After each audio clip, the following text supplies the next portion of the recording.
Alright, what's going on, guys? Trev back again, here to bring you another video. This one's going to be doing my review for this week for The Walking Dead Season 7, Episode 6, Swear. Tregan, what should we do with the ones who won't subscribe? Bring them to me.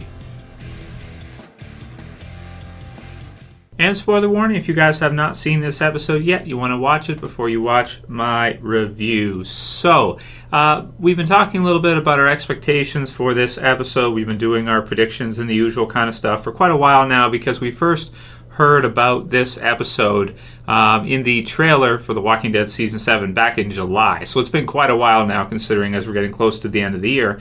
And we finally got to see it, the 6th episode into The Walking Dead Season 7. So it was cooked a little bit, but, you know, it went a lot of how I thought it might go. And maybe it was a little bit better than I actually thought it was going to be. Because at the beginning of this episode, I was thinking, oh man, this is going to be a momentum killer. We see this new group. It looks like something out of Fear the Walking Dead, to be honest. You've got the shore and that, and then we get to see a little bit more about the group. We find out that they're all women, and it brings up some questions. What's going on here? Why are they all women? And they're living off of eating fish.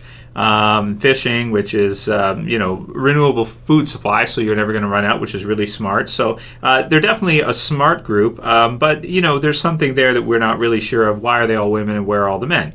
So as we go through the episode, I feel like it gets quite a bit better because it starts to sync with our story. It starts to sync with the Saviors and with our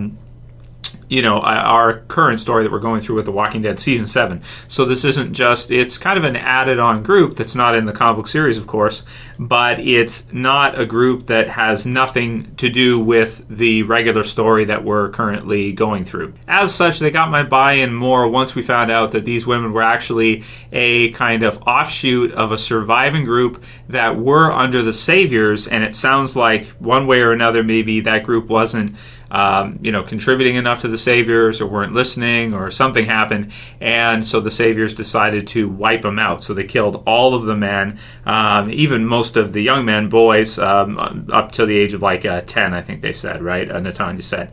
So, right then and there, it's like, oh, okay, I get it now. So it's a group that was, is part of this greater story, which is the Saviors, and we're getting to see furthermore just how vast the reach is of Negan in the Walking Dead television series version. It's actually quite a bit bigger than even in the comics so far as we know. This is another group that was under the Saviors and were able to get away and are very secretive about where they live, are very secretive about their location, and usually kill anybody they find because they would not want Negan and the Saviors to find out where they are. Especially the fact that they're all women. They're pretty heavily armed, though. They have a lot of weapons, which is good, and they're pretty tough. So even the Saviors wouldn't steamroll them, but they know how powerful the Saviors are and how many. And I actually liked how they kind of taught Tara some things right away, or gave her a little bit of a glimpse of probably what's happening with the main group at Alexandria by letting her know that what you took out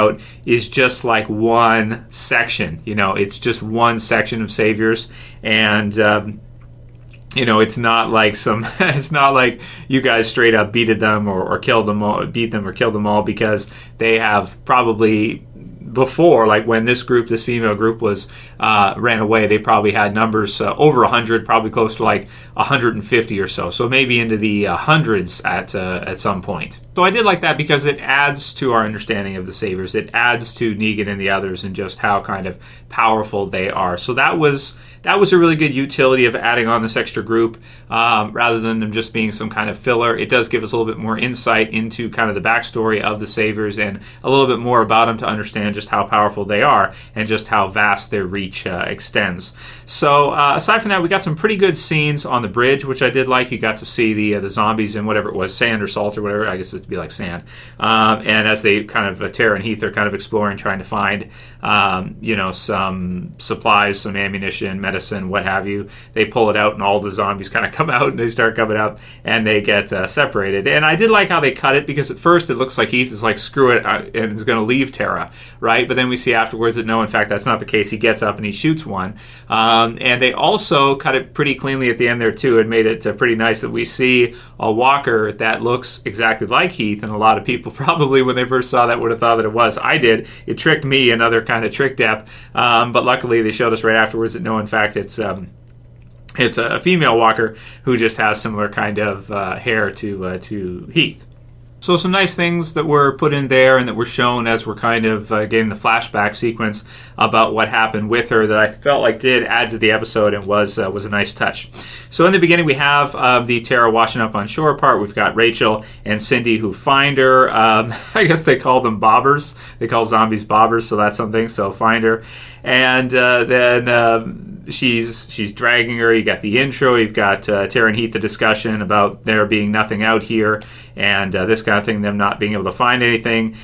Heath is not feeling good this time. He's feeling pretty down because he sees it as a survival thing. You choose you versus them. You got to go with you, and he's just feeling guilty about what happened at the satellite station before they left, before they hit the road, as you can expect.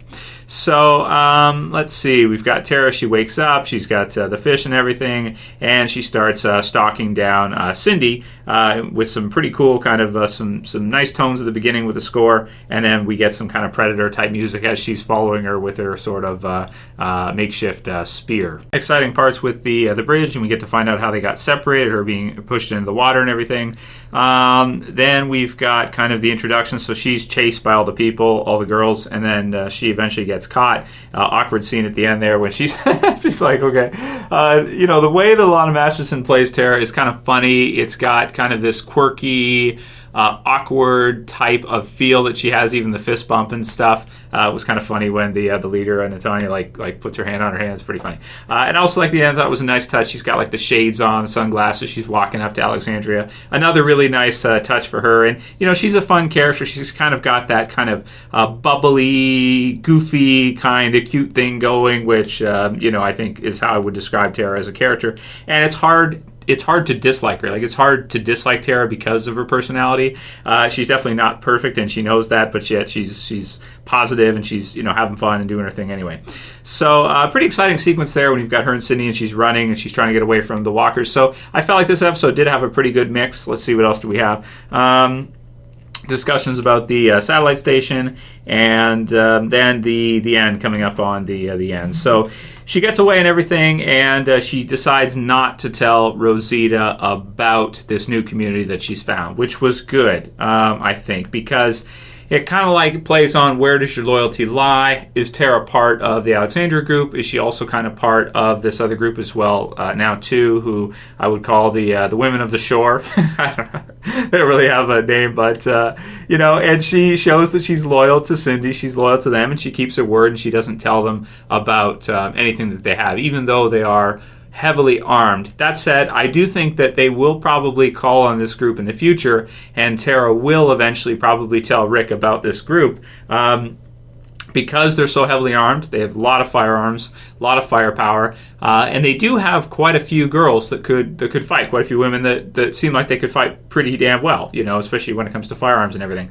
And they also have the motivation to, because the Saviors wiping out all their husbands, wiping out all the men, or brothers, sisters, whatever, what have you, family members, the men they're with, you got to think that they would want to get some kind of retribution for that. And so I think this could be kind of a good setup for later on, if Rick and the others are able to start fighting back against, the Saviors, that they might, Tara might let them know about this group, and then Tara might give them the opportunity, with Rick as well, to decide whether or not they want to join and fight back against the Saviors, which I'm sure a lot of the women would definitely want to do to get retribution for the execution of all their men. So, good setup episode, right? Pretty good mix. Little slower parts, but good stuff for Tara, definitely. I feel like as a character spotlight episode, this one was really good for her. For Heath as well, because the two of them, they haven't had anything for quite a while now. So it definitely adds to Tara as a character, I feel like. I think it takes her, at the start, she's probably like a D character when she first comes in. She goes to a C, maybe a B with Glenn and the stuff that happens with that.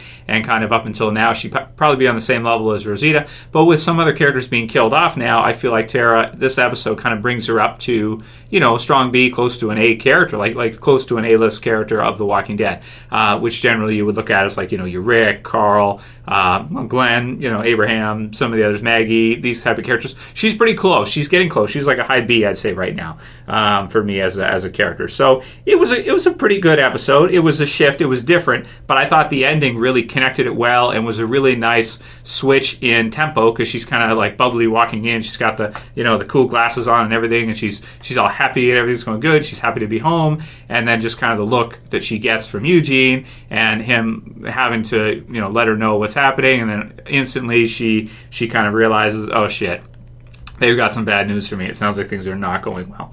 So in terms of score for the episode, I'm going to give this one an 8.3 out of 10. I thought it was a pretty good episode for what it had. They did about the best they could do with what they had in this episode, considering you only have really 2 members of our key group in here. I mean, you get to see Rosita and Eugene at the end, but there's no Rick, there's no Maggie, hardly any of our other characters. So for what they used in this episode, I thought it was good, and I thought it was nice setup, more setup. There's been quite a bit already, but even more setup for what we could see with All Out War, with a new storyline with this group set up to possibly try to join the fight and get revenge on Negan and the Saviors for what happened. So, pretty good episode, all in all. Was questioning at first, but was like, you know what, it's good, it's good. So, let me know what you guys thought about the episode, though. Write your comments below, and if you like this review and you like the episode, thumb it up. Don't forget to thumb it up, guys. Share, favorite, and if you're new and you want to subscribe, bottom left, always appreciate it. Join the herd, subscribe. That's it for this video, guys. We'll see you again soon for the predictions video in about an hour for episode 7. Only 2 episodes left. Damn, man, went by fast. It's Trev, and I'm saying peace. See you soon, guys.